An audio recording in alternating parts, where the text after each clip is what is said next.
bem-vindos ao Conversas com a Caique. Eu sou Sabrina Rocha, CEO da Caique, que é a clínica de atendimento integral da criança que fica aqui no Estreito, em Florianópolis. Hoje eu tenho uma conversa muito bacana sobre um tema que você, que é mamãe e papai de bebês, vão amar. Estou aqui com a doutora Maili, que é a nossa fisioterapeuta do desenvolvimento no motor, que vai se apresentar. E seja muito bem-vinda, Maili. Oi, Sabrina, obrigada.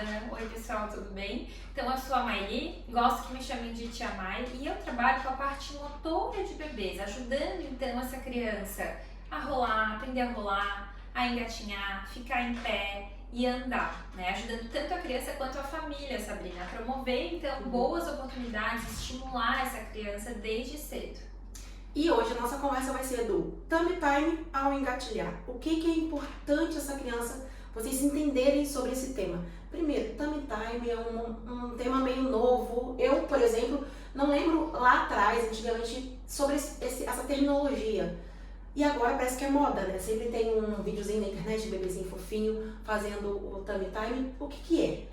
Tummy time é a prática de colocar o bebê para brincar na posição de barriga para baixo. Tá? Esse termo, Sabrina, ele veio de uma campanha, né? Então, em 1990, houve a campanha para o bebê dormir de barriga para cima, como uma forma de prevenir a síndrome da morte súbita do bebê, tá? E aí, começaram a ver a partir dessa campanha, então, todo mundo bota o bebê para dormir de barriga para cima. E aí, todo mundo só botava o bebê de barriga para cima. E aí, a gente começou a encontrar, então, muitos atrasos motores, tá? Sim. E muitas crianças com achatamento de cabeça, como a plagiocefalia e a braquicefalia. E aí, então, criaram o tummy time, que é barriga, né? Tempo de barriga, que seria brincar de barriga para baixo para compensar Esse achatamento. Isso. E qual é a importância disso, né? Além da questão do amassar a cabeça, vamos botar assim, a criança ficar muito paradinha, tem alguma importância para o desenvolvimento da criança, esse tummy time? Perfeito, sim. A gente tem essa prática recomendada por dois grandes motivos. Um deles é aumentar o nível de atividade física dos bebês, aumentar o gasto calórico. Quando a criança está nessa posição, ela precisa fazer força para levantar a cabeça, para olhar, né, para vertical. Então a gente tem isso como recomendação de gasto calórico, de atividade física para o bebê e também para promover o desenvolvimento motor. Nessa postura, o bebê ele tem a oportunidade de controlar os músculos do pescoço, elevando a cabeça, fortalecer os bracinhos que estão apoiados no chão e além disso promove a coordenação entre olho, mão e boca. Então o bebê que está ali apoiado, ele está olhando a mão, levando a mão na boca e está fazendo uma conexão entre tudo isso. Então tudo isso ajuda no desenvolvimento da criança. Sim, porque a criança fica muito deitadinha, ela só está assim, né? Ela não está olhando, né? Ela não está tendo essa oportunidade, né? E qual ambiente que é mais seguro fazer? Eu faço numa almofada, eu faço numa cama? Qual é o ambiente que seria mais propício e quanto tempo essa criança tem que ficar fazendo o tummy time? Ótima pergunta, porque a gente vê que a grande maioria da dificuldade das famílias, por exemplo, que chegam aqui pra gente na clínica, Sabrina, não consigo fazer, o meu bebê só chora, então como fazer, né? A recomendação é que essa prática seja feita no chão, ou seja, no tapetinho que a gente coloca o bebê, ou seja, numa superfície firme, sem lencinhos, paninhos, bichinhos. Quando o bebê estiver acordado, né, porque a gente quer que o bebê faça força, com a supervisão de um adulto, principalmente ali nos primeiros meses, tá? E tem muita gente que fala sobre botar o bebê de barriga para baixo numa almofada de amamentação, no sofá, no colo de um adulto. Então essas estratégias, elas até podem ser usadas para aumentar o tempo que a criança fica na postura, porém não é o mais adequado. Por quê? Porque não favorece o apoio do braço da criança. Então a criança até consegue elevar a cabeça, mas o chão é onde a criança consegue aprender a apoiar o braço para fazer força.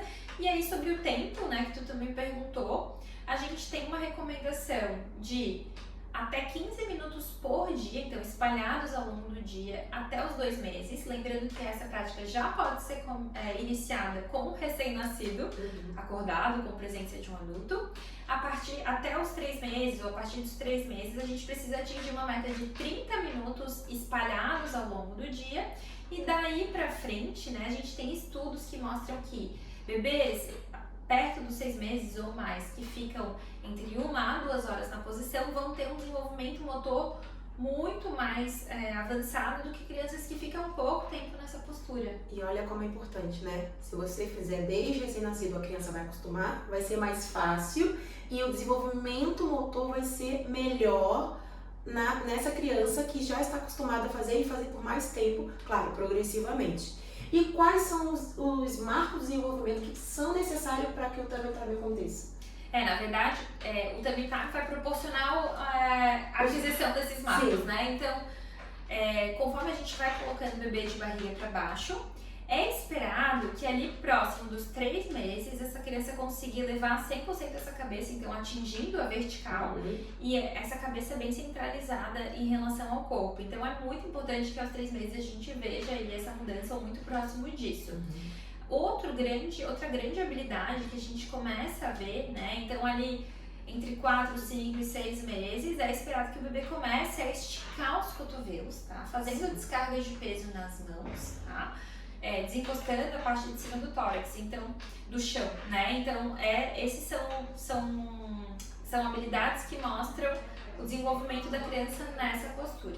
E aí, um pouco mais pra frente, a gente vê o bebê aí começando a fazer habilidades mais complexas, como, por exemplo, engatinhar.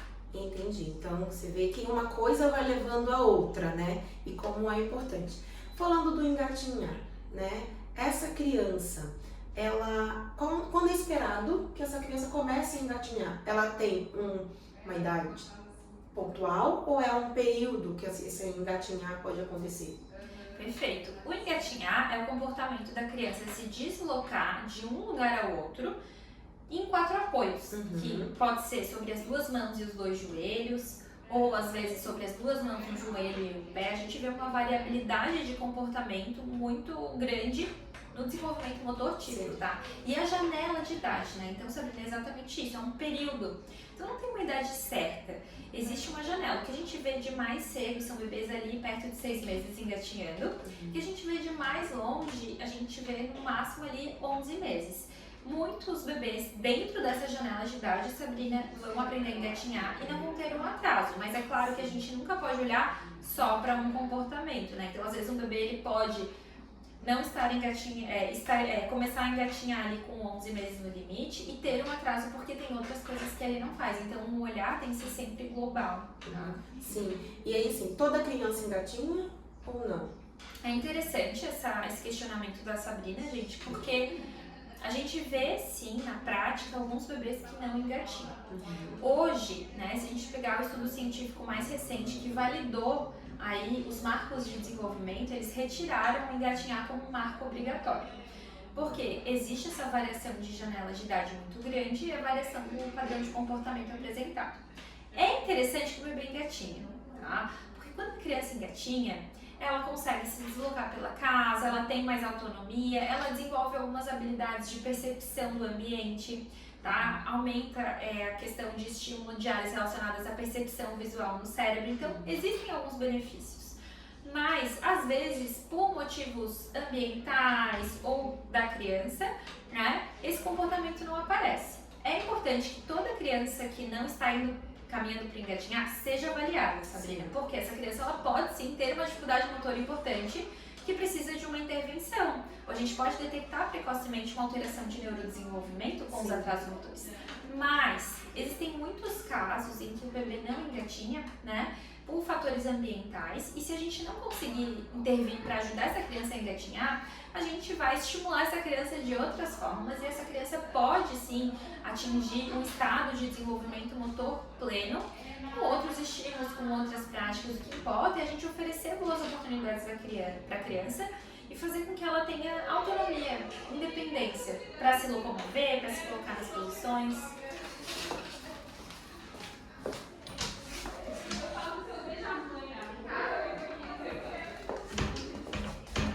E ó, sem paciência, não dá nem Então, pra falar, tipo, gente. A gente ainda tem 10 minutos, mas tu acha que o povo vai pegar, né? Tá falando que é. E aí só que sempre papai, mãe, não vamos Ah, porque a gente faz de novo outro dia. Não, acho que é verdade. Acho que já tem uma.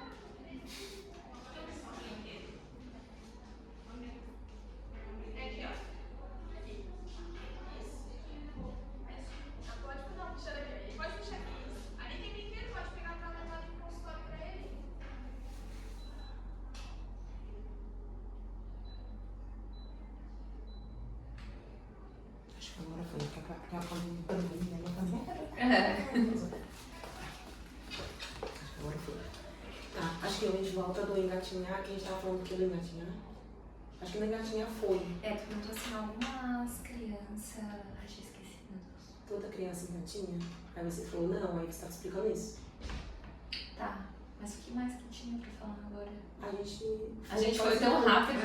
Que acho que a gente falou Acho que a gente praticamente. foi rápido demais agora, porque a gente falou em 12 minutos. Não tem problema. Não tem problema. Acho que a gente faz de novo do. Toda engatinha, você explicou sobre engatinhar e depois engatinhar a gente faz o quê? A gente vai colocar o vídeo, né? Vamos ver se falta mais alguma coisa interessante.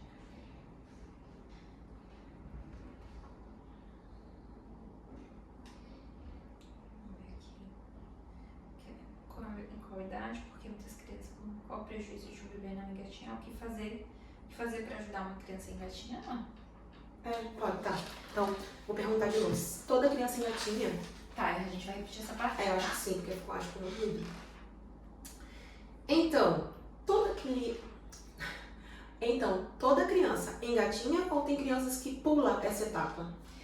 Então, a gente vê sim, Sabrina, né, nos nossos casos aqui, que às vezes algumas crianças não engatinham, né?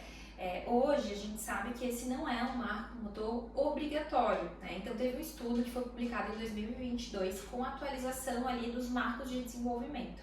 E o engatinhar ele foi retirado dos marcos motores obrigatórios porque existe uma variabilidade muito grande na idade em que esse comportamento aparece e também nesse padrão de comportamento, tá? O que a gente sabe é que é interessante o bebê engatinhar? Porque o engatinhar ele promove a independência da criança, então a capacidade dela se deslocar pela casa, explorar os móveis, se colocar na posição em pé usando o apoio das mãos, além de percepção visual que a gente tem e o aprendizado sobre o próprio ambiente, tá?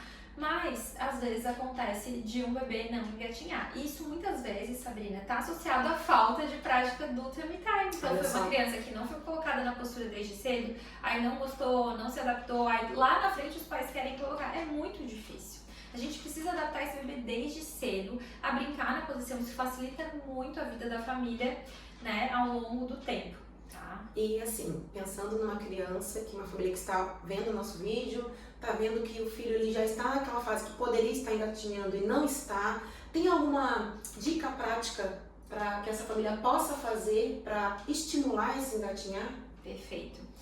A primeira coisa, vocês já sabem, né? Colocar o seu bebê para brincar de barriga para baixo. Mas tem algumas coisas que nos ajudam, né? Então, assim, ali perto dos 6, 7 meses, a criança começa a ficar sentada sem apoio, né?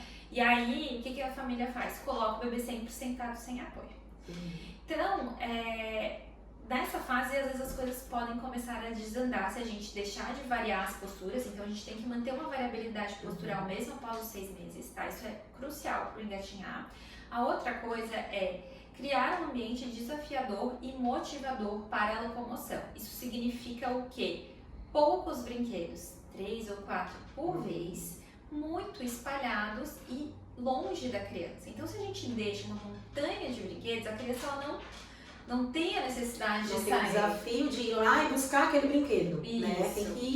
Ele tem que ser estimulado a buscar. Exatamente. E vocês podem fazer isso tanto quando a criança está brincando sentada, deixar os brinquedos bem longe para que ela saia do sentado, vá para um 4 apoios e tente engatinhar, ou ainda quando ela está de barriga para baixo. Tá? A recomendação é que enquanto essa criança não engatinhar, você não pare de colocá-la para brincar de barriga para baixo, tá?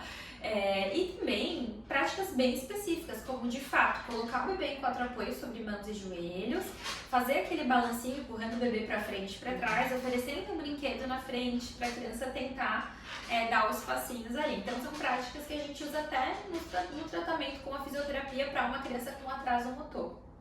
Perfeito. Então assim, vocês viram como o tummy time é importante, como isso vai desencadear, vai ajudar no engatinhar e como a questão do brincar também é importante, né? A gente não tem muita noção, no caso, né, a população em geral não tem noção do como brincar é importante para o desenvolvimento da criança. É sempre uma aula com os profissionais aqui que eu trago, porque eu, mesmo sendo profissional de saúde, né, sou pediatra, para quem não sabe, eu aprendo muito, porque eu não estou no dia a dia mais no consultório e vocês sempre trazem informações muito relevantes. Tem mais alguma coisa que seja importante para essa família que está nos escutando saber sobre esse tema?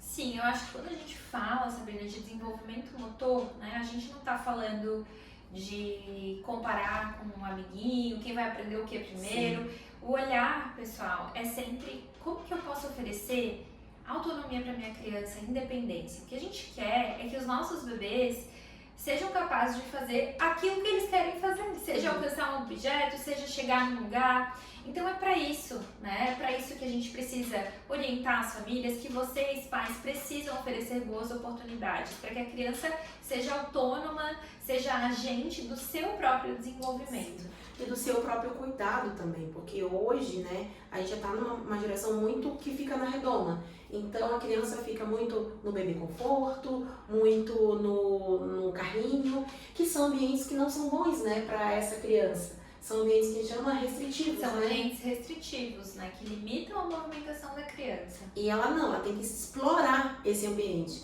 E aí, por exemplo, no meu consultório, que eu atendo crianças, né, da nefrologia, muitas das vezes a criança com 7, 8 anos, ela não está autônoma o suficiente para tirar um sapatinho, porque a família quer tudo fazer por ela.